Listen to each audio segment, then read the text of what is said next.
Or go ahead. It'll be out there for everyone.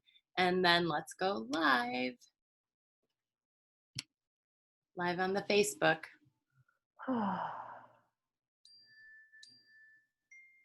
You are moguling over there. Aren't you? What the heck? Yes, my brother. He wants to buy a house. He does want to buy a house. Yeah, you are. See, they're looking, like slowly looking. You are moguling, you little mogul. Mm-hmm. Uh-huh. You know it. I do. If you want to buy or sell, you should use me because I'm a mogul. Use Amanda because she's a mogul. Always got my phone on me. Just FYI, we're probably live on Facebook right now too. I won't. I'm not going to. If I'm your agent, I'm not going to tell you to find another agent to go see a house. We should talk about that. Maybe not. Because maybe the agent is watching. I don't know. I don't know who the agent was. And nor will I know. ever find out. I'm like, I could have handled the situation differently. I think that's super. There's so many things wrong with that. Right. Talking about things that what? How should we say this? Are not improvements that are not necessary to sell your house. That may not be an actual improvement to sell your house. Debate starts now. All right. Add a title, Wine and Realty. I hope everyone's enjoying the setup right now. I know. It's like, why do they have to make it so awkward all the time? Meeting is now streaming live on Facebook. So I am? Amanda is. Well, that's what it says. Oh, there we are. I see us. We are on. So I'm going to start a little watch party. You start that watch party so people can watch us on the watch party. And I'll just wait here for you. So we're talking about today things that may not be necessary. There aren't a lot of super necessary things, I think, to sell your house in this market right now, but there are things that, you know, people are always like, I'm going to get my house ready. And then these are some things that we're going to debate some of them. But, I think it's like there are some improvements that people may like or want that are very costly. And will you get I mean, let's face it, no improvement is $1 for $1 kind of thing. Right. You know, but some of them may be too costly, right? Right. And I think that's kind of like, we've talked about things that you should do, like inexpensive things that you should do. So these are things that maybe you shouldn't do, or if you want to do them, like do them for yourself, not to sell your house. That's right. Do them because you'll enjoy it. Which I actually did give that advice to someone. Yes, 5. You said there's 5, a list of 5. Did I? Yeah. Is there not a list of 5? I don't know. Maybe there is. We'll see. Oh, so Jenny said there's a list of 5 things that you should that aren't necessary to sell your house, and she read them to me, and I disagreed with one of them, I believe. There is a list of 5 things. It is 5. Okay. You're 100% correct, like always. This is why I'm a mogul. This is why you mogul and I do not.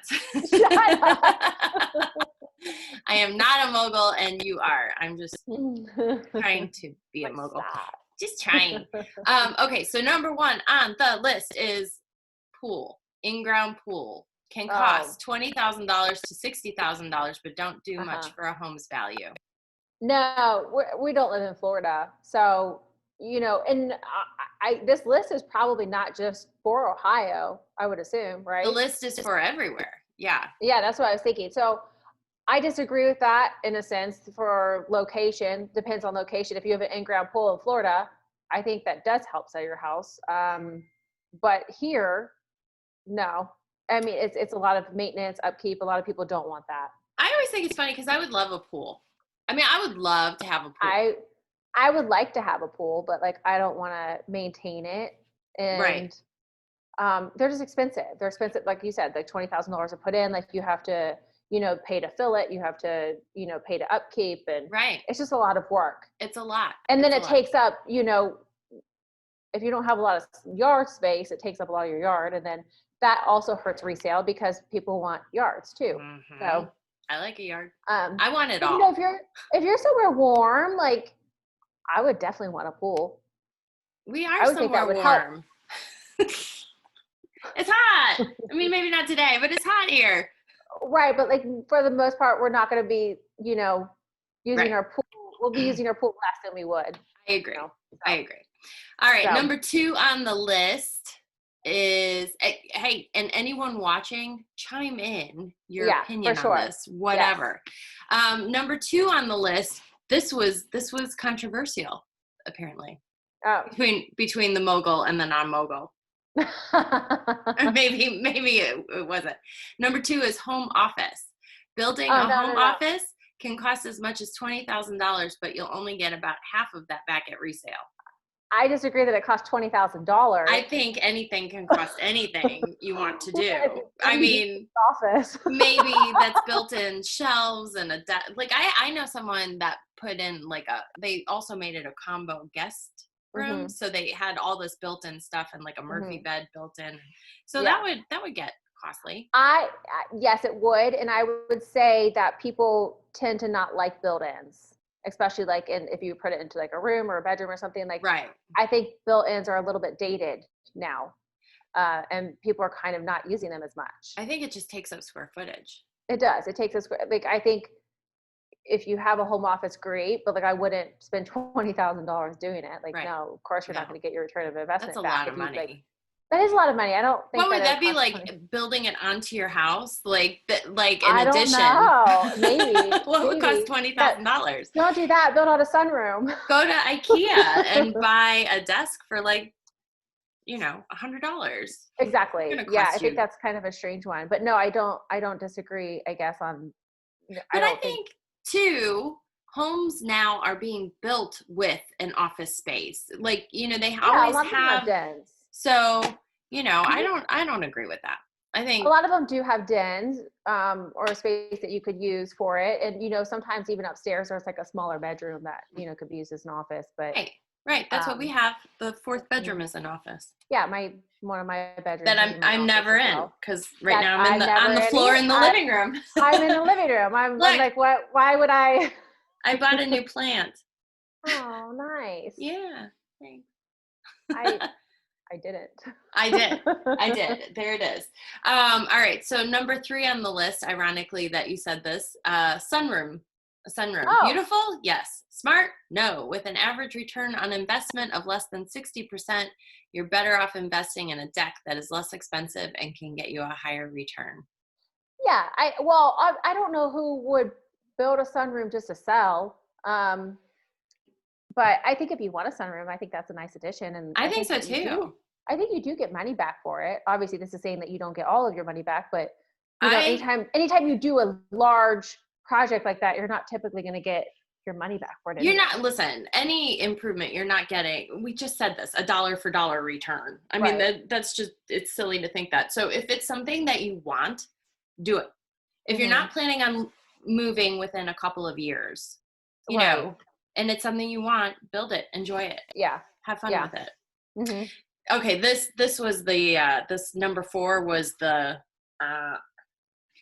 yeah, I was like, owner suite. Unless you plan on living in your home for many years to come, investing in an owner suite upgrade is an easy way to lose up to 40% of your investment. Instead, focus on remodeling the kitchen or bathroom, which both bring a high return on investment.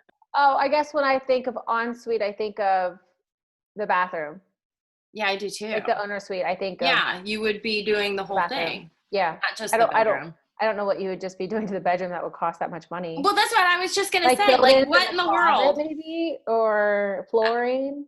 I mean, are you knocking down wall? Okay, all right. Okay, so like my house, we've talked about it's a 4-bedroom, but the bedrooms are small. So we have talked about knocking out a wall and then making a big owner suite And then, but then we're down to 3 bedrooms. So that Right. may be, you know, Yeah. not worth the investment. Probably Maybe not. No. 18 years ago it would have been, but Right. I mean, now not just get a now. different house with a bigger bedroom. You lived with it for long enough, I guess. I think So, in the market we're having, someone will buy it as so is. someone will buy it. Someone's going to buy your house. So, when we talk about these updates, our market's so crazy right now that you don't really have to do much to sell your house. Not really. Not Mm-mm. really. I mean, if you So, want top dollar, paint, uh-huh. clean, maybe Um, replace flooring. That's I always. I do agree though that the top two things that you can do to your house are kitchen and your master bathroom. Yes. Yeah. Paint cabinets. I mean, go Yeah. there are inexpensive ways to improve those things and get them Mm-hmm. ready for Yeah. market. And For like those are sure. things that we can help you with too. Sometimes people just don't even think like you could even, if you have a really dated vanity, you could just paint the vanity and then, Yeah. get a new countertop and new hardware on it. Yeah. So it Yeah. really does help, just simple Yeah. things like that. It makes a huge difference when you go Mhm. into a home that still has, and here I think a lot of the homes, there's a lot of areas that were built in the late 80s, early Mhm. 80s, 90s, and you can tell, and there's just some things that are still in them, which I get, not replacing a bathroom countertop to sell. However, as soon as we walk in, we're like, it's just, Right. it makes a Right. It could difference. be really inexpensive, a couple $100s, and Yeah. it's essentially worth it, Yep. because you will get that back because then people are like, oh, I have to update the bathroom, Right. like it's just Right. something that's already done for them. So, Right. flooring, paint, and then just really like hardware, things like that are really inexpensive to do and really help sell the house. Yeah, they really do. It makes a difference. People Mm-hmm. notice. Mm-hmm. Number 5, last on the list, is garages. Adding more garage space is expensive, and it can turn off potential buyers who don't need the extra room. The average garage Yeah, addition brings 60% return on investment. I think a 60% return on investment is pretty good. I think so too. And I think it depends on, how much land you have, if you're going to be using the garages, again, like who's going to build a garage just to sell? Um, Have you ever shown someone that's too much garage space for us? We don't want this house. no, no. No. Most people want a 3-car, Yeah. and I think about like downtown, like my brother Right. put in a garage and that he's going to get 100% of that back. Yeah. That's so smart to So do. it really just depends on location and what you have and all of that. So I disagree with that a little bit too. I do too. I didn't like this list. We just tore the list apart. We're like, no. Why did we pick this topic today? Oh, I, wait. I was thinking like updating your garage. Like, no, you don't need to update your No, you garage. definitely don't need to update. Maybe a Jason, garage door though. Go ahead. pause. Jason Barlow says, if your house has outdated wiring, 1950s home, update before sale or take the hit on the sale itself. Well, knob and tube. Is that what you're referring to? Jason, is it knob and tube? I assume knob and tube. Cracked garage floor, large crack, replace concrete or leave it. I mean, Leave these it. are things that are going to come up in inspection. Mm-hmm. So, Outdated electrical though, if it's knob and tube, then that it's needs to be knob and replaced tube. because that's a safety hazard. It's a So, fire yes. hazard. Yeah. So Yeah. knob and tube definitely. It's expensive to update all that, but it has to be done. You're either going to do it and have this house safe and not have a problem with inspection, or yes, you will take a hit when it comes to the inspection and request a remedy. Yeah, I mean, I assume Unless if somebody's buying it as is, but still, I would think that someone would walk over knob and tube. they'll walk, and that's the biggest problem. You say selling as is, okay, fine. They're still doing inspection, and they'll just terminate. So right. Or ask for something. If you don't want to do it, then I would terminate over knob and tube. That could be really expensive to get it fixed. Yeah. I've had that come up, and it is always a big thing. Now, but a crack in the garage floor, that's not a material defect, essentially. So I wouldn't worry about that. Unless your foundation is an issue, in which case that might be significant. Your garage. Typically, your garage. I mean, they settle. Your foundation, right? Exactly. No, I mean, like sometimes I think I mean when they say if it was a big enough crack or like, I mean, who knows? But if it's big enough, I think they would say bring in a structural engineer to verify that Right. everything's okay. Which, Right. I mean, that's true. I just think of a garage as something that's separate. I guess it could shift the house foundation as well if they're attached. So it would be something, depending on how big it is, to have someone come and take a look at it. Jason said, kind of figured for wiring, so thank you for the confirmation. You're quite welcome. And for the garage, it's detached. So I think I wouldn't worry about it. I mean, I wouldn't worry about it, but I could see it's still going to come up in inspection, and Possibly. depending on the inspector, Yeah. they may say bring in a structural engineer to verify that everything's fine. Yeah. It's I the couldn't imagine liability someone thing. getting hung up about a crack in a garage floor. Oh, can't you though? Oh, well, Maybe I just have buyers that are a little unrealistic, but I could definitely see that being a problem. I'm like, a detached garage, get over it. Yeah, well, yes, you would, fine. I would, it's fine, but yeah, no, buyers. Everything's fine. The funniest thing to me about the markets that we're having is it is a seller's market. However, buyers, for whatever reason, they think they are buying $500,000 new builds. And it's just, it's so interesting to me. Because people are having to overpay for houses right now. Not overpay, it's the market. So it's the market. You're not technically overpaying. Like, this is just the way of our market, unfortunately. So you're setting the comps, you're setting the pricing at this point. Our home prices are raising every day. So that's what's happening. So if you're buying in this market, and like, even if you want to wait 6 months, it's going to be the same. I can't imagine it changing. It's not changing. Now the prices have already risen. Like, maybe it won't be as competitive as 6 months. We can't predict that, but the prices will already have risen. Like, those are your new comps. Right. So you're going to be paying the same amount anyway. Yeah. I have had buyers say, should I wait until next year? I'm like, don't even bother. It's not and we have said this so many times, but balanced market, so it doesn't favor sellers or buyers, is 10 to 12,000 houses on the market. I do not see that getting to that level anytime soon. Not. Did you check today what we're at now? I can check. Let's see how many houses are for sale. Let's see. Jason, if you have questions anytime, please reach out. It's Thursday. So typically how our market's working is a lot of people are listing houses on a Thursday, and then you're showing through the weekend, and then offers are due on Monday. Speaking of listings, there's a great listing in Galloway that's back on the market. If anybody's interested. I forgot about it. I got $165,000. I was so busy yesterday. Whatever. All right. We've had a little uptick there for active homes in the MLS. Again, it's Thursday. It's Thursday, but there are 2,627. There was like 2,500, and that was like last week. It was 2,500. Wednesday, maybe. So let's keep an eye on it. Today's Thursday, 26. So we'll check on like Tuesday. We'll check tomorrow, Friday. Yeah. And I think Tuesday, because that's when everything goes into contract. Yeah. Yeah. We'll post just for fun, because who doesn't have fun watching how many houses sell? We're geeks. I think it's fun. We're a little geeky like that. So, I mean, I don't know. Anybody else have any questions? Jason, anything else? Are you still watching? I don't have any. No one said anything to me. That's because nobody likes the mogul now, I wonder. Maybe you can list Jason's house. Maybe I'm just approachable. Kidding. You know that's not true. Wow. I'm not. Just didn't have anything to say. Oh, Jason said, I'm good. Those were the big ones. All right. Well. All right. Well, if anybody has any questions, let us know. Yeah. Always reach out. We're always available. Updated with how many houses.